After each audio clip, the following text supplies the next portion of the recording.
Di nama Tuhan, silahkan duduk Bapak Ibu Saudaraku, Shalom.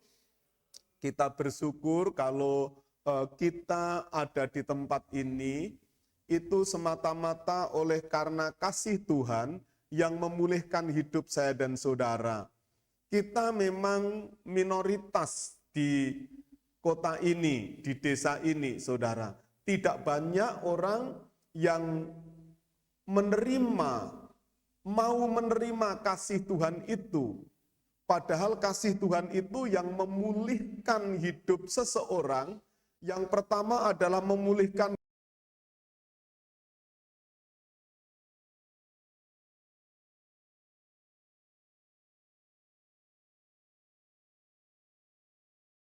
kasih, maka mustahil orang berdosa itu bisa menghampiri Tuhan yang suci. Oleh sebab itu, Tuhan itu bukan hanya menolak dosa, tetapi Tuhan itu membenci dosa. Mengapa demikian? Ya, karena dosa itu gelap dan Tuhan itu terang. Dan mustahil gelap dan terang itu menjadi satu. Selama-lamanya tidak akan pernah bersatu antara gelap dan terang. Tuhan ingin memulihkan orang-orang yang ada di dalam kegelapan itu oleh kasih-Nya, supaya orang yang dalam gelap, orang yang dalam dosa, itu akhirnya kembali kepada Tuhan dan hidup di dalam terang oleh karena kasih Tuhan. Oleh sebab itu, pertobatan itu membuat surga itu bersukacita, saudara. Satu orang bertobat, maka surga itu bersukacita. Malaikat surgawi itu bersukacita. Karena pertobatan itulah yang memulihkan seseorang kepada Bapa, menjadi milik Tuhan dan dikembalikan ke dalam rancangan Allah yang semula. Rancangan Tuhan menciptakan manusia itu dikembalikan oleh kasih.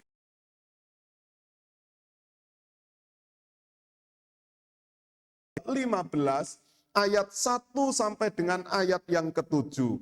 Kita akan melihat di sana bahwa Tuhan memberikan pengajaran melalui perumpamaan bahwa yang paling besar itu adalah pertobatan, saudara. Kasih Tuhan itu terlampau besar, terlampau kuat, dan lebih kuat dari dosa. Kasih Tuhan itu lebih kuat dari pelanggaran. Tetapi kasih yang besar itu akan terjadi kalau seseorang mengalami pertobatan dari dosa. Injil Lukas pasal 15 ayat 1 sampai dengan ayat yang ke-7, saya akan membacakan demikian. Para pemungut cukai dan orang-orang berdosa biasanya datang kepada Yesus untuk mendengarkan Dia. Maka bersungut-sungutlah orang-orang Farisi dan ahli-ahli Taurat, katanya. Ia menerima orang-orang berdosa dan makan bersama-sama dengan mereka. Lalu ia mengatakan perumpamaan ini kepada mereka. Siapakah di antara kamu yang mempunyai 100 ekor domba, dan jikalau ia kehilangan seekor di antaranya, tidak meninggalkan yang 99 ekor di padang gurun dan pergi mencari yang sesat itu sampai ia menemukannya? Dan kalau ia telah menemukannya, ia meletakkannya di atas bahunya dengan gembira. Dan setibanya di rumah, ia memanggil sahabat-sahabat dan tetangga-tetangganya, serta berkata kepada mereka, bersukacitalah bersama-sama dengan aku, sebab dombaku yang hilang itu telah kutemukan. Kita baca bersama-sama. 2, 3. Aku berkata kepadamu, demikian juga akan ada sukacita di surga, karena satu orang berdosa yang bertobat lebih daripada sukacita karena 99 orang benar yang tidak memerlukan pertobatan. Amin. Bapak Ibu Saudaraku, ketika ada satu orang yang bertobat, maka apa dikatakan? Surga itu bersukacita. Ketika ada satu orang yang bertobat, maka surga itu bersukacita. Dan sukacitanya itu jauh lebih besar jika dibandingkan 99 orang yang tidak merasa memerlukan pertobatan. Ini adalah pengajaran yang begitu terang benderang, saudara, bahwa Tuhan itu membenci dosa. Tetapi kasih Tuhan itu lebih kuat daripada dosa itu. Kasih Tuhan itu bisa membawa orang kepada pertobatan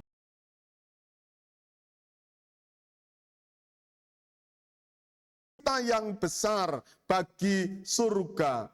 Tuhan, sekali lagi saya katakan, bukan hanya menolak dosa, tetapi membenci dosa.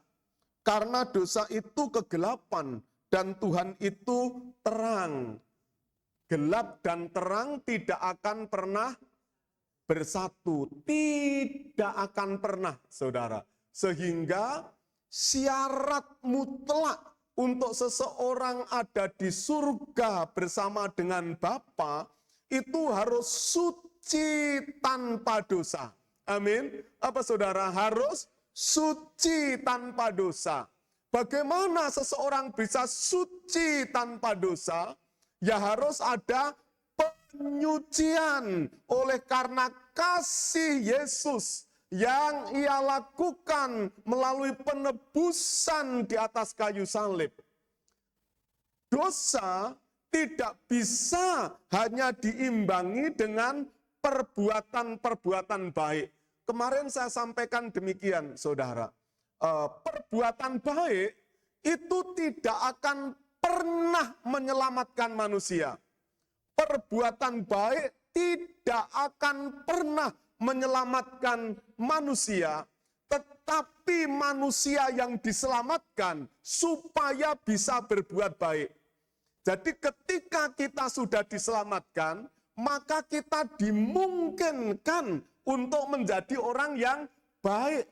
Karena ada roh Allah, ada roh kudus di dalam hidup saya dan saudara yang memampukan kita untuk berbuat baik.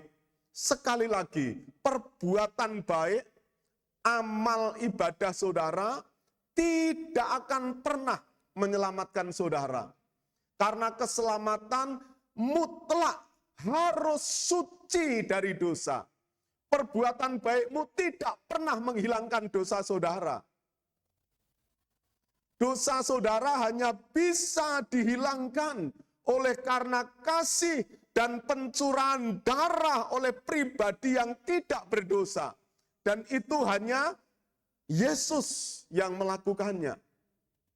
Di ayat yang lain dikatakan bahwa karena satu Adam jatuh ke dalam dosa, maka semua orang di dunia ini berdosa. Tetapi karena satu Adam yang kedua, yaitu Yesus Kristus yang suci tanpa dosa, maka semua orang disucikan oleh kasih-Nya dan penebusannya di atas kayu salib. Syaratnya percaya dan bertobat. Ini penting, saudara. Ya, percakapan Tuhan Yesus ini kepada pemungut cukai, lalu orang Farisi dan ahli Taurat, lalu Tuhan memberikan satu pengajaran melalui perumpamaan. Yang pengajaran itu penting bagi semua orang, termasuk untuk saya dan saudara, dan semua orang di segala zaman, bahwa pentingnya pertobatan, Apa yang bisa kita tarik dari pengajaran ini? Yang pertama, bahwa Tuhan menerima orang berdosa yang bertobat. Ayat 1 dan ayat yang ke-7 dikatakan demikian. Para pemungut cukai dan orang-orang berdosa biasanya datang kepada Yesus untuk mendengarkan Dia. Aku berkata kepadamu, demikian juga akan ada sukacita di surga karena satu orang berdosa yang bertobat lebih daripada sukacita karena 99 orang benar yang tidak memerlukan pertobatan. Orang berdosa dan pemungut cukai dikatakan di ayat yang pertama tadi, apa saudara?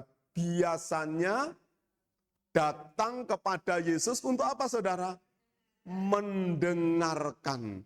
Jadi yang biasa datang kepada Yesus untuk mendengarkan pengajarannya itu ternyata pemungut cukai dan orang berdosa. Tetapi ternyata di sana juga ada yang datang. Siapa yang datang selain pemungut cukai dan orang berdosa? Orang Farisi dan ahli Taurat. Untuk apa mereka datang? Untuk menyerang, untuk bersungut-sungut. Begitu saudara. Sama-sama datang. Yang satu datang untuk mendengarkan, yang sebagian datang untuk bersungut-sungut. Hal ini bisa terjadi sampai saat ini, saudara.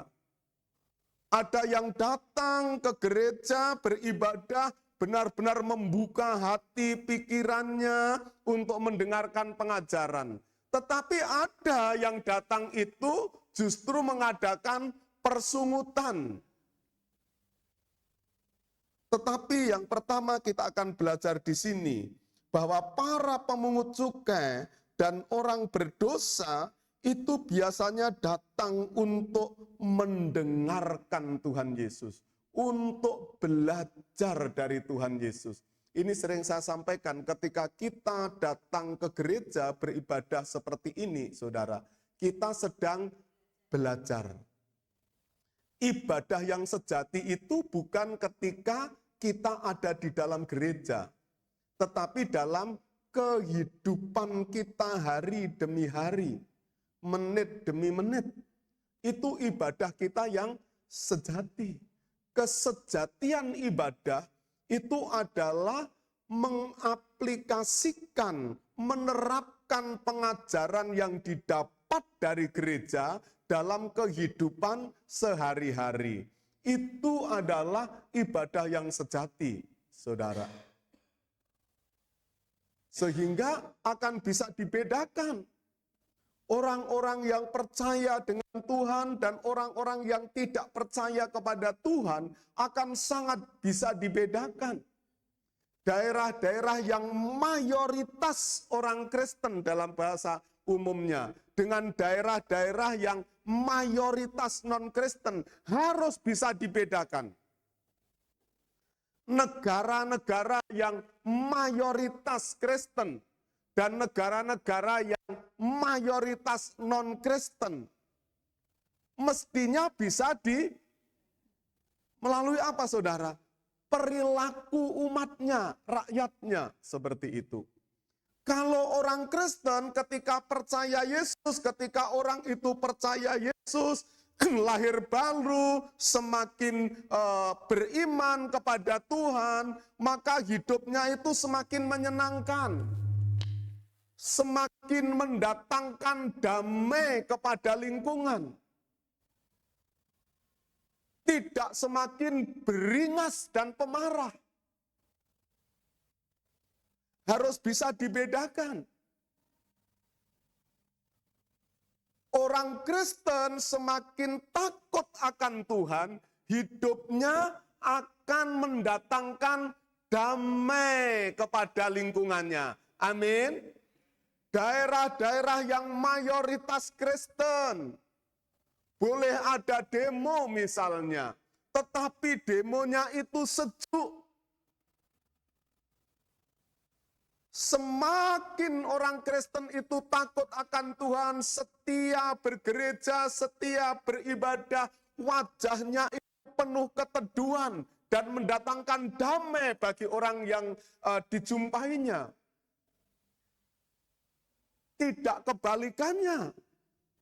Semakin kusuk di dalam ibadahnya, justru semakin menakutkan dan beringas perilakunya. Ini penting, saudara. Itulah ibadah yang sejati. Kedatangan kita itu, keberadaan kita di mana saja, itu mendatangkan damai dan sukacita. Orang itu ketemu kita, rasanya sudah celes urung sempat ngomong wewes. Aduh, rasanya kok adem ya, seneng ya. Pernah begitu saudara? Ketemu orang itu sudah, aduh rasanya ketemu tok gue loh, wes adem. Tetapi pernah belum ngomong baru ketemu papasan saja rasanya sudah deg-degan kita ini. Nggak enak gitu. Waduh, kok ketoknya serem ya begitu. Jadi pertobatan itu penting. Tuhan menerima orang berdosa yang bertobat. Orang berdosa dan pemungut cukai datang untuk mendengarkan. Tuhan itu memang membenci dosa. Tetapi Tuhan itu bersukacita terhadap orang berdosa yang datang dengan pertobatan. Ini saudara. Tuhan itu menolak dan membenci dosa. Tetapi Tuhan itu bersukacita terhadap orang berdosa yang datang dengan membawa pertobatan. Artinya bahwa kasih Tuhan itu mencukupi untuk dinyatakan kepada orang yang paling berdosa sekalipun. Asalkan dia datang dengan membawa pertobatan. Pertanyaannya, lalu bagaimana jika orang berdosa itu datang tetapi tidak membawa pertobatan?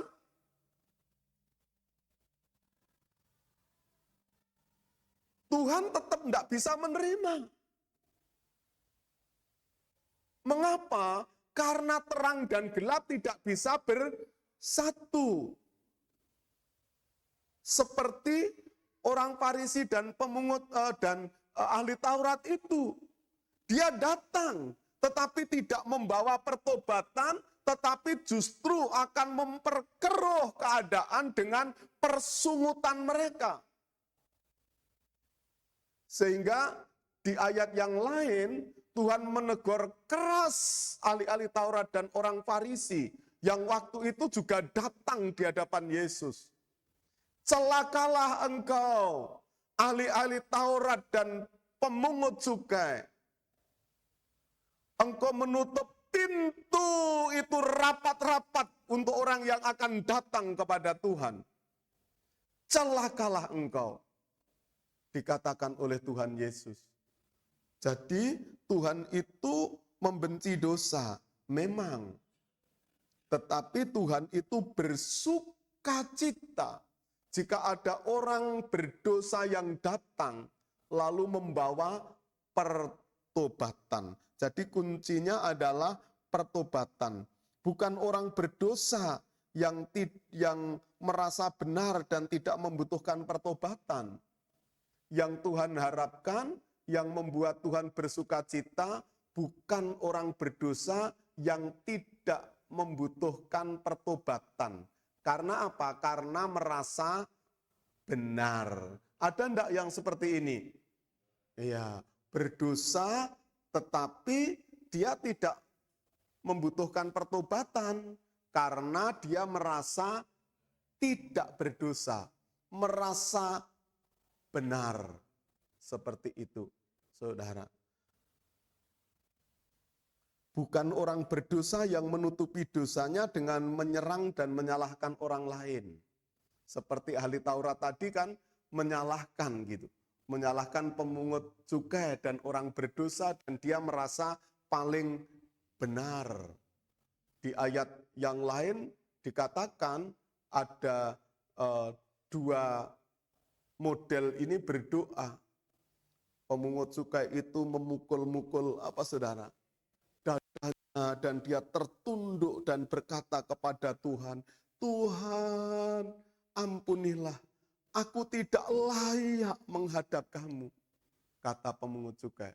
Lalu di sebelah sana ahli Taurat dan orang Farisi, ya Tuhan, aku ini layak untuk diberkati, karena aku tidak seperti pemungut cukai yang berdosa itu.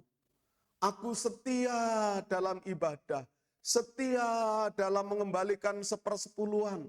Bahkan dari adas dan selasih pun aku ambil 1/10-nya. Lalu Tuhan berkata, siapakah yang dipandang benar oleh Tuhan? Pemungut cukai atau ahli Taurat?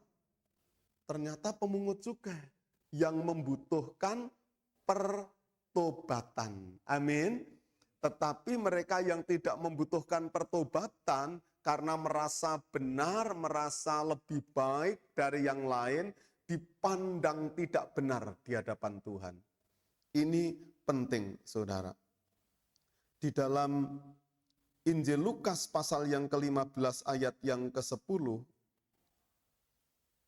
dikatakan demikian. Aku berkata kepadamu, demikian juga akan ada sukacita pada malaikat-malaikat Allah karena satu orang berdosa yang bertobat. Ya. Jadi ini kalau saudara membaca perikop-perikop di bawahnya, saudara akan menemukan tema yang sama. Baik itu pertobatan si Sakius, lalu digambarkan ada dirham yang hilang, dan seterusnya. Tuhan mengulang-ulang itu. Tuhan ingin menekankan yang lebih penting itu bukan dosa, tetapi yang lebih penting adalah pertobatan dari dosa. Amin. Jadi dosamu itu bagi Tuhan tidak masalah. Yang menjadi masalah bagi Tuhan adalah pertobatanmu. Jadi Tuhan itu tidak memandang seberdosa apa engkau. Tetapi yang dipandang oleh Tuhan itu adalah pertobatan kita. Sehingga itu diulang-ulang dalam tema pengajaran Yesus dari beberapa perikop itu. Di dalam Injil Lukas 15 ayat 10 tadi dikatakan, ayo kita baca bersama-sama. 2, 3, aku berkata kepadamu, demikian juga akan ada sukacita pada malaikat-malaikat Allah, karena satu orang berdosa yang bertobat. Itu perumpamaan tentang apa, saudara? Dirham yang hilang. Jadi ketika dirhamnya ditemukan, maka ada sukacita yang besar. Lalu Tuhan mengambil pesan itu, menyampaikan pesan itu bahwa yang terpenting itu adalah pertobatan. Demikian juga ada sukacita pada malaikat-malaikat Allah karena satu orang berdosa yang bertobat. Pertobatan. Kita jangan berpikir bahwa Tuhan itu akan disukakan dengan gereja yang jemaatnya sangat besar. Belum tentu. Tetapi Tuhan itu akan disukakan oleh pertobatan orang yang datang kepada Tuhan. Sekalipun jumlah jemaatnya itu ribuan, tetapi kalau mereka merasa benar dan tidak memerlukan pertobatan, Tuhan itu sedih, ngelus dodo, saudara. Apalagi di zaman sekarang ini. Kemarin kan viral itu di media sosial tentang gereja hiburan itu, saudara.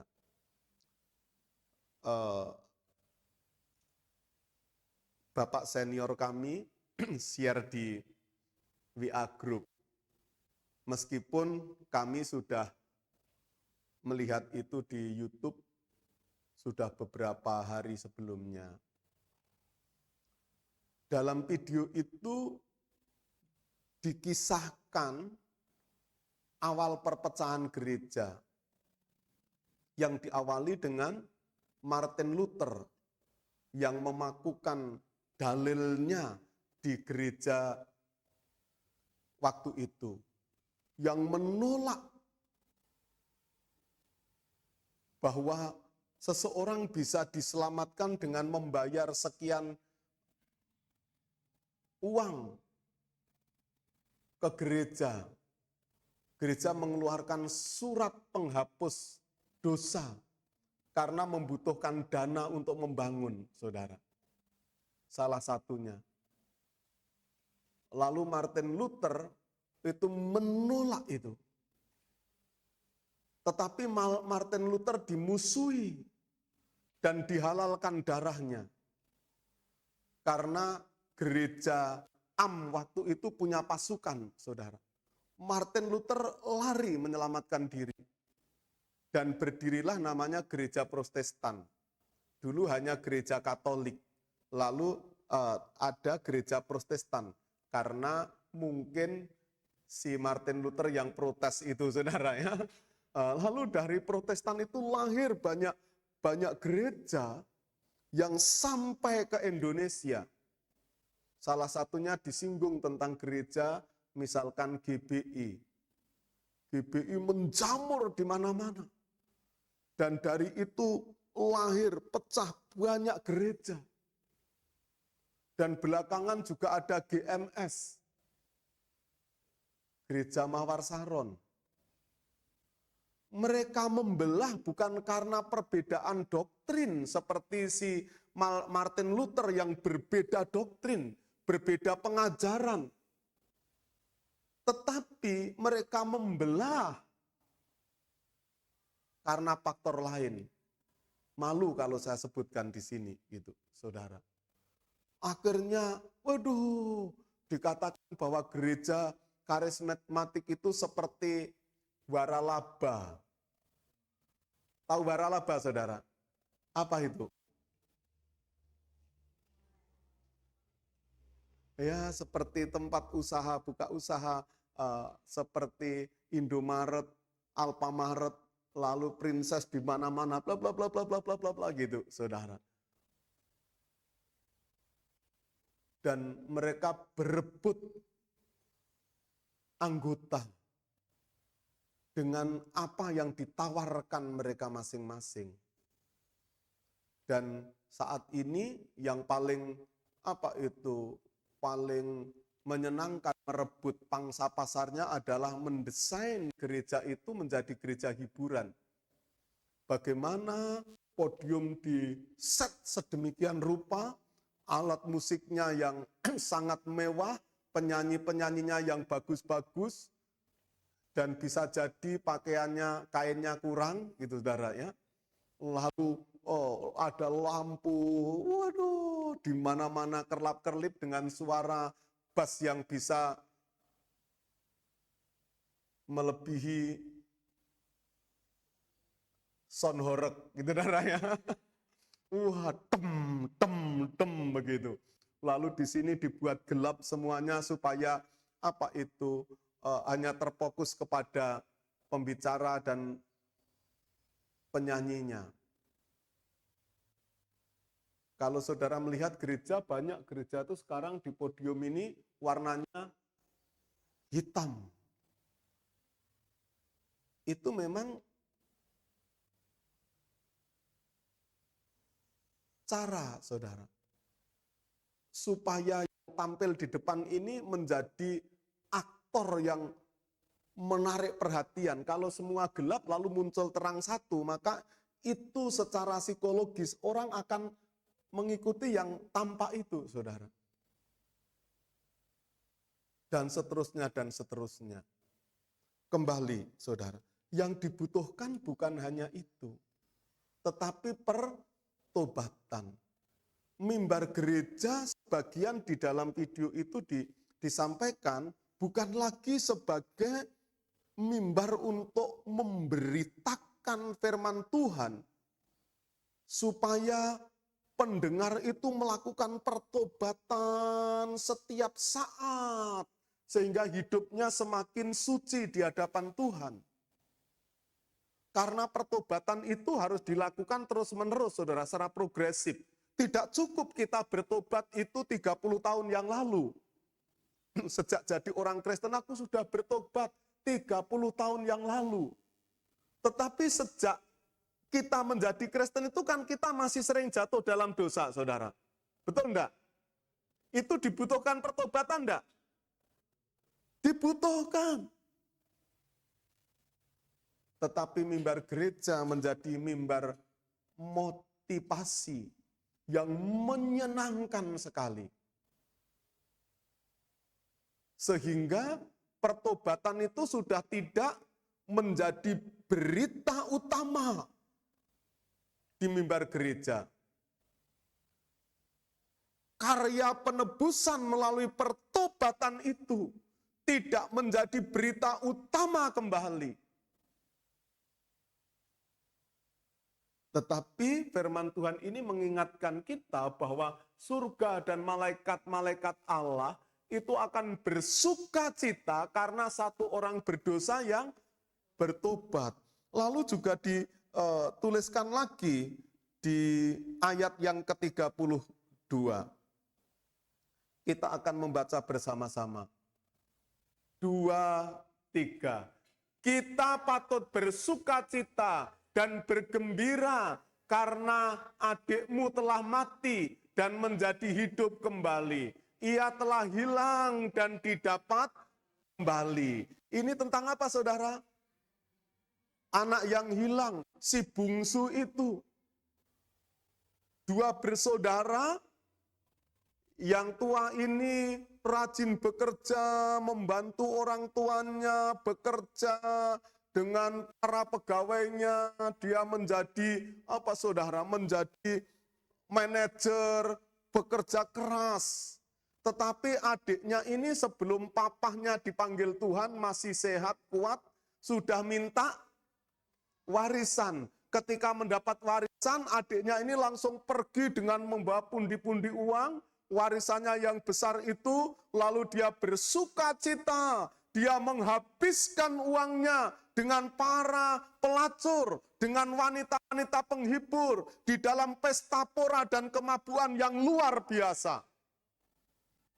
Tetapi pada akhirnya uangnya habis, sampai mau makan saja tidak bisa. Akhirnya dia menjadi pegawai dari salah satu peternakan babi. Karena lapar, belum dapat makan. Akhirnya dia berebut makan dengan babi. Makanan babi itu dia ambil juga untuk makan. Saking miskinnya. Karena tidak hidup dalam pertobatan. Tetapi di dalam hidup yang berlumur dengan dosa itu, si bungsu itu sadar, oh, padahal di rumah bapakku itu banyak makanan, banyak pegawai. Tetapi di sini aku kelaparan dan berebut makan dengan babi. Aku akan kembali kepada bapakku dan menjadi pegawainya. Dia tidak ingin kembali untuk diakui sebagai anak. Tetapi dia hanya ingin kembali dengan pertobatan. Pah, aku dadekno pegawaimu, ben aku iso mangan. Tetapi ketika si bungsu itu datang dan masih dari kelihatan jauh,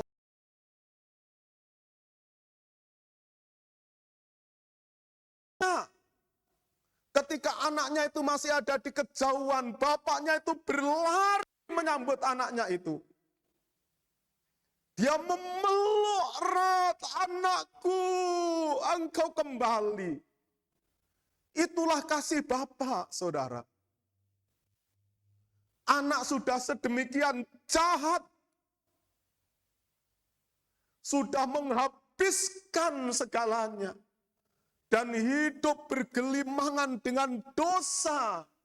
Tetapi ketika dia kembali dan masih jauh di sana, bapaknya sudah melihat, itu rupa-rupanya anakku. Aku masih hafal cara mereka berjalan. Lalu dia lari dan menyambut anaknya itu. Itu kasih Bapa. Lalu dikatakan, maka bangkitlah kembali tadi. Maka bangkitlah, ayat berapa tadinya sebelumnya. Maka bangkitlah ia dan pergi kepada bapaknya. Ya. Lalu berikutnya yang tadi ke ayat berapa itu. Kita patut bersukacita dan bergembira karena adikmu telah mati dan menjadi hidup kembali. Ia telah hilang dan didapat kembali. Kakaknya marah karena ayahnya memperlakukan adiknya sedemikian, saudara. Tetapi kita melihat di sini bahwa bapaknya itu jauh lebih bergembira karena kedatangan adiknya, anak bungsunya yang telah hilang itu, dibandingkan kegembiraannya melihat anak sulungnya yang pulang dari tempat kerja. Bukan berarti bapaknya tidak senang anaknya yang pertama setia, lalu dia datang dari ladang. Senang, tetapi kesenangan dan kegembiraan sang bapa jauh lebih besar ketika melihat anaknya yang hilang itu kembali kepadanya. Yang dibutuhkan apa, saudara? Pertobatan.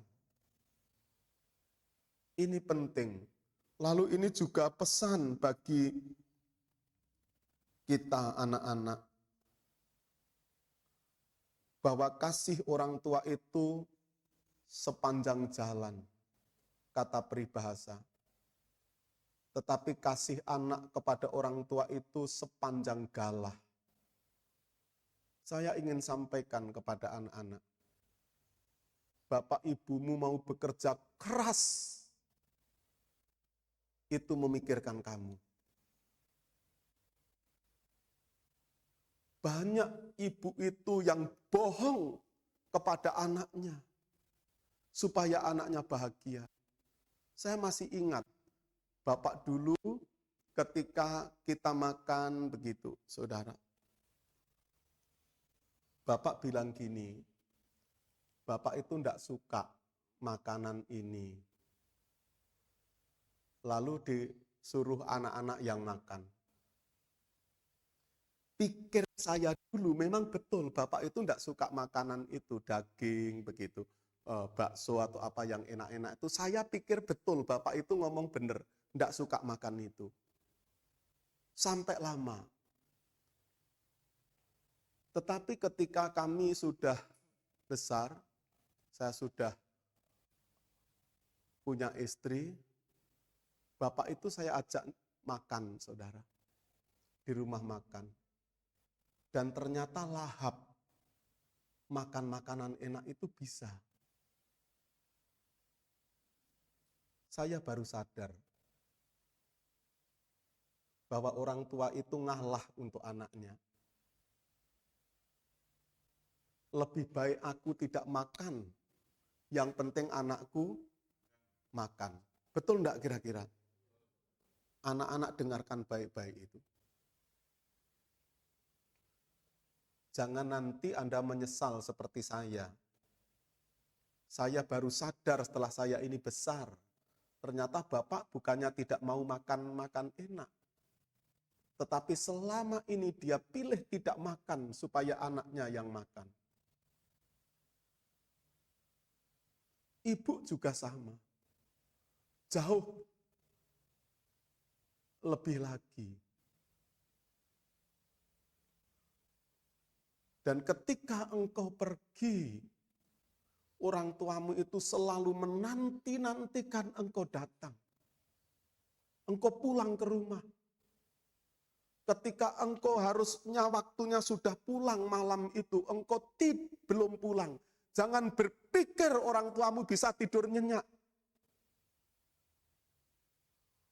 Orang tuamu memikirkan engkau. Dan itu yang membuat tensi orang tuamu tambah tinggi. Kolesterolnya tambah tinggi. Karena kasihnya kepada kalian.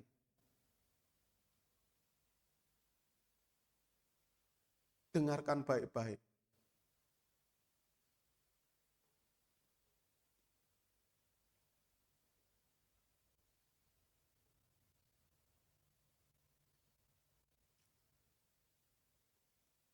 Saya tidak mau di tempat ini ada anak yang tidak hormat sama orang tua.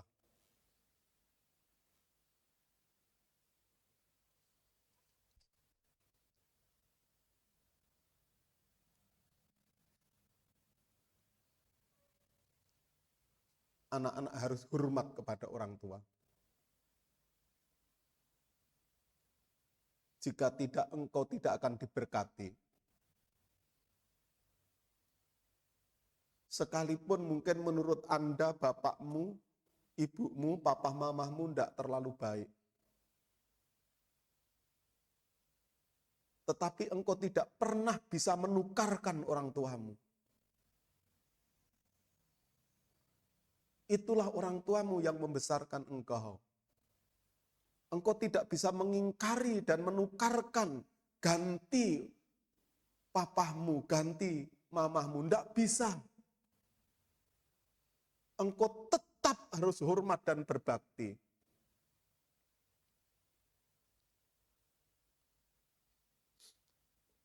Tuhan memang tidak menerima orang berdosa yang tidak memerlukan pertobatan.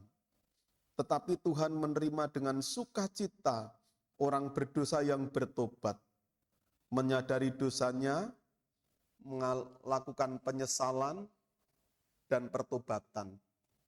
Itu langkahnya, saudara. Seseorang tidak akan pernah bertobat kalau dia tidak menyadari apa yang dilakukan.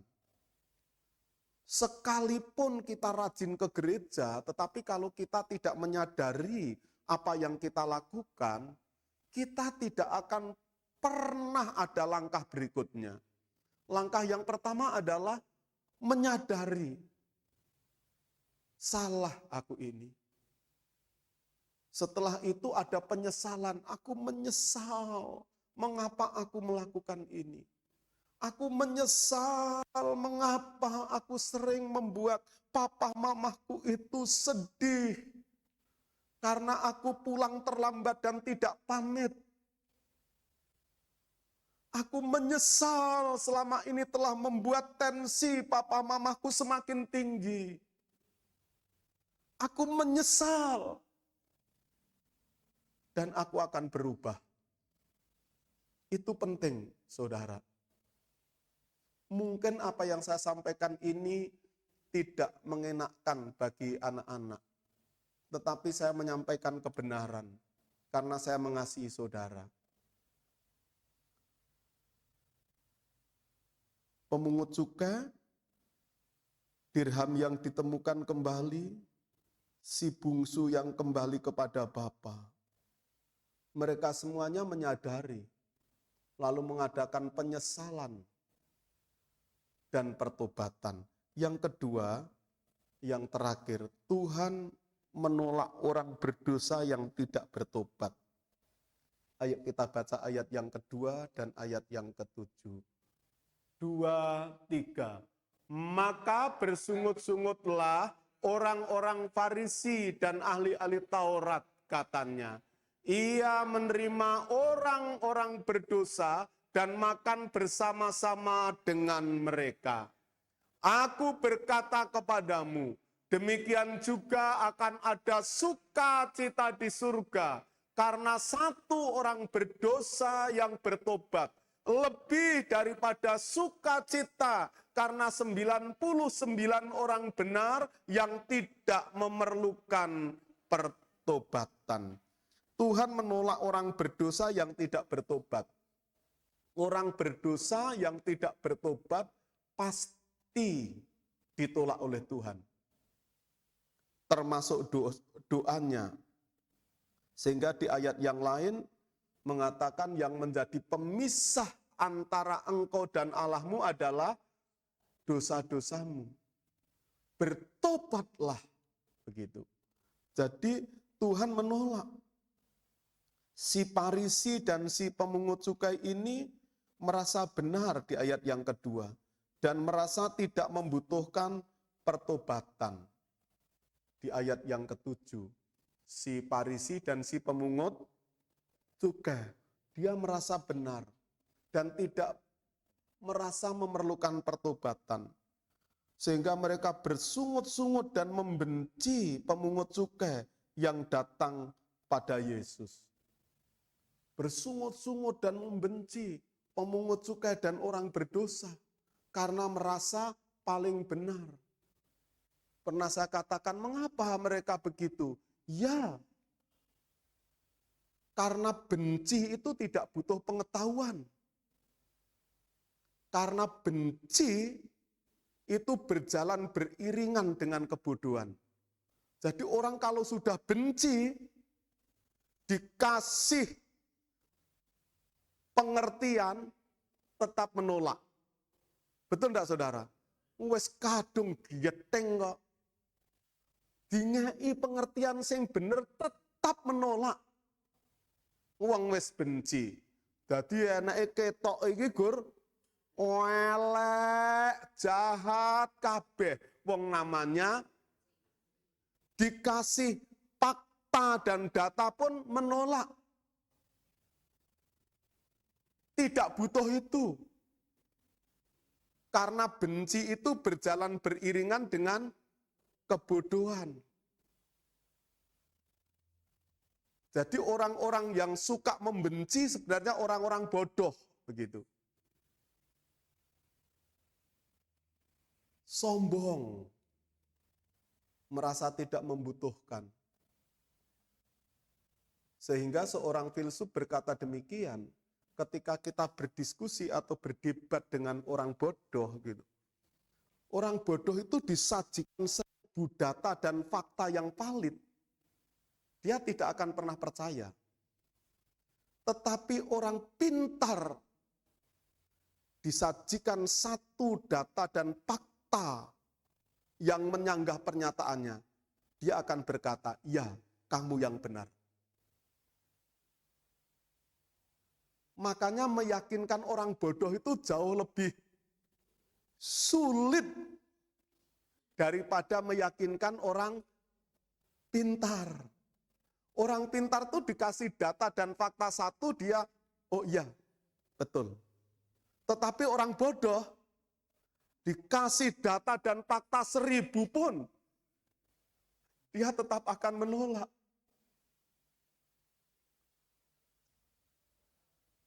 Betul ya? Jadi kalau saya berdebat dengan orang bodoh, saya debat terus ini orang bodoh misalkan. Debat dengan orang bodoh itu tadinya kan satu. Hanya akan membuat orang bodoh itu siapa? Itu dan ini, saudara ya.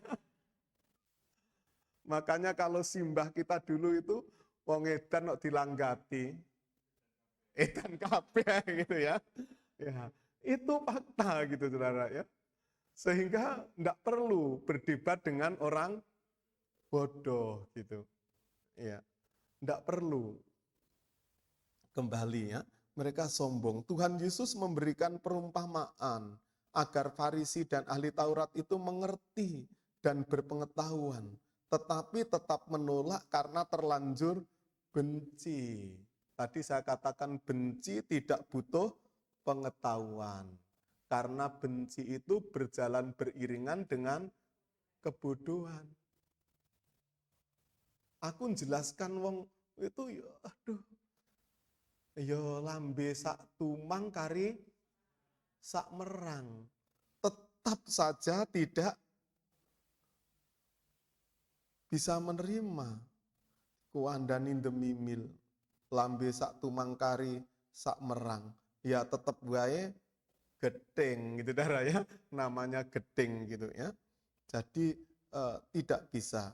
Mereka ahli Taurat dan orang Farisi ini terus saja hidup dalam dosa dan kebohongan. Dia bohong, menutupi kebohongannya dengan atribut keagamaannya. Sehingga Tuhan pernah menegur mereka gitu. Ada banyak barang rampasan di kantong jubahmu itu begitu.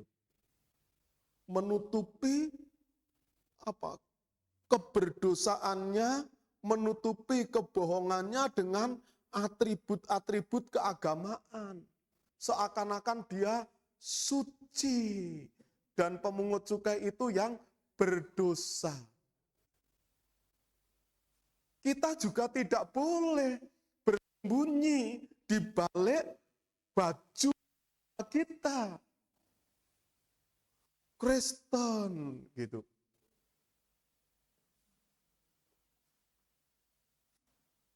Tapi ingat bahwa saya ngutip pernyataannya Profesor Saitabi gitu. Sekalipun kebohongan itu lari secepat kilat, maka kebenaran itu pasti akan mendahuluinya begitu. Sekalipun wong ki pinter bohong kaya ngopo, nanti kebenaran itu pasti yang menang. Akan mendahuluinya. Kebohongan itu lari secepat kilat. Tetapi kebenaran pasti akan mendahuluinya. Dan kebenaran itu akan menemukan jalannya sendiri. Oleh sebab itu tidak perlu kita menutupi dosa-dosa, kesalahan-kesalahan kita. Yang perlu kita lakukan adalah pertobatan. Amin. Diawali dengan menyadari, oh iya, aku nek ngene iki dosa, aku yen ngene iki salah. Yen tak terus-terus nih, waduh iso bubrah. Wis lah. Kenapa selama ini aku seperti ini? Mengadakan penyesalan dan bertobat karena tidak boleh berhenti pada penyesalan. Seperti Yudas menyesal karena telah menjual gurunya. Dengan berapa keping perak itu? Jual gitu. Baru sadar dia. Setelah sadar dia menyesal, dilemparkan kembali, dibuang uang itu. Tetapi penyesalan tidak membawa Yudas kepada pertobatan. Tetapi penyesalannya mengantarkan Yudas ke tiang gantungan dan bunuh diri. Uangnya yang dilempar itu menurut tradisi Yahudi juga uang najis. Tidak boleh sekalipun itu dilemparkan ke bait suci, diderui karo ahli Taurat orang Farisi dan berkata, ini uang darah. Haram hukumnya dipersembahkan kepada Tuhan. Lalu dari uang itu dipakai untuk apa saudara? Membeli tanah pemakaman. Disebut hakal dama. Tanah darah. Dan itu diingat sampai Tuhan Yesus datang yang kedua kali. Yudas Iskariot punya jasa. Jasanya apa saudara? Membawa orang kepada kematian. Dikuburkan di sana. Dan kemungkinan yang dikuburkan pertama di sana adalah Yudas sendiri. Tidak berhenti pada penyesalan. Tetapi harus mengadakan pertobatan. Ingat Sakius kepala pemungut cukai. Dia orang yang sangat berdosa menurut pandangan orang-orang Yahudi yang dicatat di dalam Lukas 19 ayat 8. Kita ingat Sakius ini kepala pemungut cukai. Dan sejak dulu sampai sekarang seringkali seperti itu. Pemungut cukai itu dia bisa menaikkan pajak itu. apalagi dalam pemerintahan Romawi pada waktu itu, dan dia sebagai kepala pemungut cukai di wilayah jajahan. Sehingga rakyat yang dijajahnya itu ditekan sedemikian rupa untuk membayar pajak, ditetapkan oleh pemerintah Romawi pajaknya sekian, tetapi kepala pemungut pajak, kepala perpajakan bisa menaikkan pajak itu untuk dirinya. Sehingga dia dipandang sangat berdosa oleh orang-orang Yahudi. Lalu ketika dia bertobat, dia katakan seperti ini. Ayo kita baca ayat terakhir ini. 2, 3. Tetapi Sakeus berdiri dan berkata kepada Tuhan, Tuhan, setengah dari milikku akan kuberikan kepada orang miskin. Dan sekiranya ada sesuatu yang kuperas dari seseorang, akan kukembalikan 4 kali lipat. Amin. Ini yang namanya pertobatan. Amin. Jadi bukan hanya menyesal Sakeus ini, tetapi dia bertobat. Pertobatan itu termanifestasi melalui perbuatan. Pertobatan kita itu bisa dilihat melalui apa yang kita perbuat. Apa yang diperbuat oleh Sakeus? Setengah dari harta miliknya akan dibagikan kepada orang miskin. Coba. Tadinya Sakeus ini terikat dengan uang, terikat dengan harta. Mungkin tujuan utama dalam hidupnya itu mengumpulkan harta sebanyak-banyaknya. Tetapi pertobatan itu membawa dia berbalik. Tidak lagi mengumpulkan harta. Tetapi dia berkata, setengah dari milikku, kuberikan kepada orang miskin. Berat enggak saudara? Mudah enggak melakukan seperti ini? Enggak mudah. Kalau uangnya hanya 1 juta, hartanya 1 juta mungkin masih mudah. Yang 500.000 dikasih ke wong melarat. Tapi kalau uangnya 100 triliun, ngasihkan 50 triliun mudah atau susah? Susah.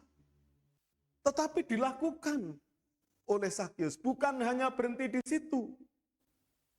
Dan sekiranya ada yang kuperas, dan bisa dimungkinkan memang sering memeras.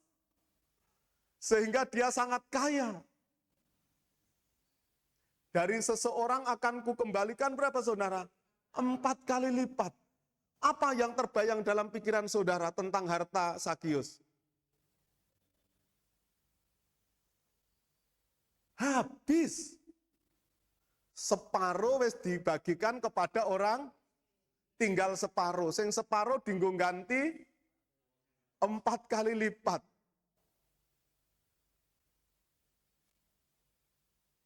Dan ini kisah nyata, bukan perumpamaan, saudara. Ini kisah nyata yang benar-benar terjadi. Pertobatan Sakeus membawa dia mengumpulkan harta surgawi. Karena harta duniawi itu akan segera ia tinggalkan. Pertobatan Sakeus mengubah cara Sakeus berpikir dan memandang terhadap dunia ini.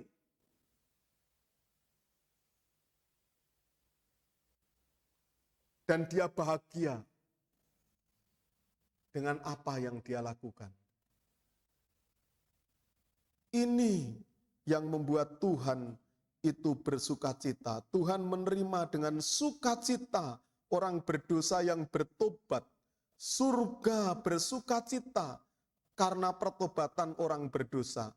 Tetapi Tuhan menolak orang berdosa yang merasa benar dan tidak melakukan pertobatan. Tuhan menolak orang berdosa yang terus menutupi dosanya, bahkan dengan menyerang orang lain untuk menutupi dosanya. Ahli Taurat dan orang Farisi menyerang pemungut cukai untuk menutupi seakan-akan dia orang benar dan yang salah itu begitu. Pertobatan diawali dengan kesadaran, lalu penyesalan dan bertobat. Dan itu adalah awal dari pemulihan serta pembuka berkat bagi orang percaya. Pertobatan adalah permulaan awal dari pemulihan dan pembuka pintu berkat bagi orang percaya. Kalau pengen hidup kita, masa depan kita, generasi kita dipulihkan, langkah awalnya adalah pertobatan.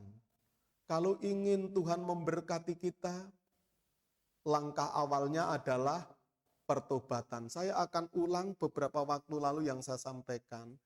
Kita tidak akan pernah bisa menerima berkat seperti yang Tuhan janjikan jika cara mencapaiannya bukan dengan cara Tuhan, tetapi dengan cara dunia.